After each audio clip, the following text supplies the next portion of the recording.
Well, hello there, and a Merry Christmas to you. Yes, it's me, Santa Claus himself. Now, you're probably wondering, well, what are you doing sitting around, Santa? It's Christmas Eve. You should be delivering presents. Not to worry. Don't you worry about a thing, because we've managed to get the sleigh packed up early this year. So I thought I've got some 5 minutes to myself, and I wondered if any of you out there, especially the little children of Merthyr and the Vale, maybe you'd like a story just to help you off on your Christmas Eve. Would you like that? I thought you might.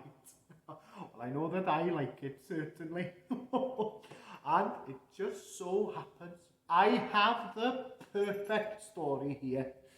And it happens to be "'Twas the night before Christmas." Just like it is here now. Well, this one, you may know the first story. The one that was written on so many different things many years ago.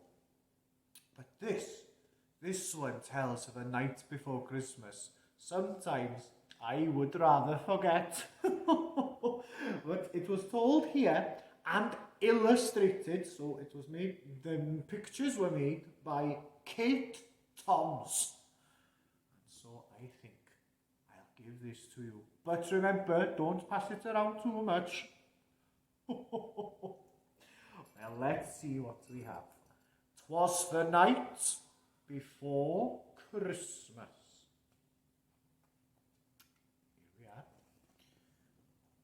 "'Twas the night before Christmas, and all through the house not a creature was stirring, not even a mouse. Across the globe the stockings were hung, trees are aglow, and carols all sung."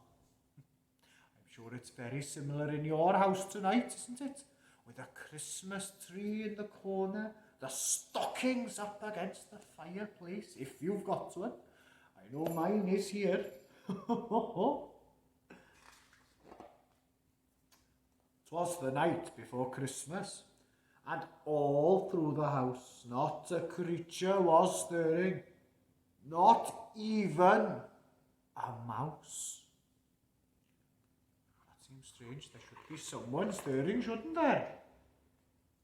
I wonder why. Well, here's why.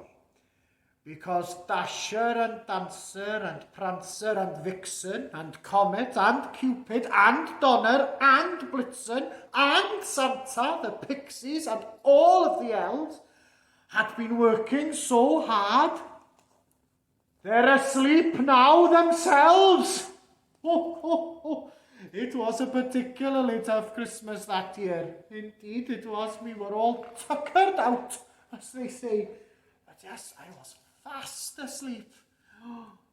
For weeks they've been cutting and sticking and sewing, warm in the workshop, while outside it's snowing. I'll be able to see it there just through the window. Making the puzzles, the dolls and the toys, beautiful presents for good girls and boys. But I'm sure you've all been good this year, haven't you? Yes, I've got your present. Don't worry, it's safe in the sack round the back. 'Twas the night before Christmas, and all through the house not a creature was stirring, except for a mouse. Must be this mouse here. He opens one eye and looks at the clock, and seeing the time has a terrible shock. Their afternoon nap has gone on too long. It looks like Christmas could go horribly wrong. Oh, well, Oh, it was panic stations that year. Do not remind me. But I'm sure it'll be fine. I'll read on. I can't quite remember what happens. Squeak! Sorry, I'm not very good with voices. Squeak! Shouts Mouse as he sounds the alarm. Don't panic, says Santa. Oh, that's me. Try to stay calm. He hitches the reindeer up to the sleigh, and quick as a flash, they are on their way. With a sigh of relief, Mouse waves goodbye as Santa's reindeer fly into the sky. But looking around, Mouse sees some feet. Underneath his favourite seat, curled up in a little ball, is the smallest reindeer of them all. Oh dear. He wakes to find he's been left out. He hadn't heard the final shout. And letting out a little sigh, he looks like he's about to cry. Oh, well, there was a lot of rushing about, and don't worry, we patched it up in the end. You know, he forgave me, bless him. He understood what was going on. But they've left you here, says Mouse. It's true. But I've a special job for you. It's foggy, and they'll need a hand knowing where it's safe to land. So Mouse and Reindeer set about laying lots of candles about. See them there, all those candles? Well, they were a lifesaver. I can show you why now. Before long, Santa's flying back. No presents in his empty sacks. The fog is thick, but Santa sees a runway glowing through the trees. There, can you see the runway there? Well, fair play to Reindeer. He did so very well. Santa lands the sleigh at last and runs across the frosty grass. Oh, I'm giving the reindeer a hug. Can you see the mouse there saying, "What about me?" Don't worry, I gave him a big hug later because I was able to do so then. With a big hug, Santa wants to say, "Well done, my dear.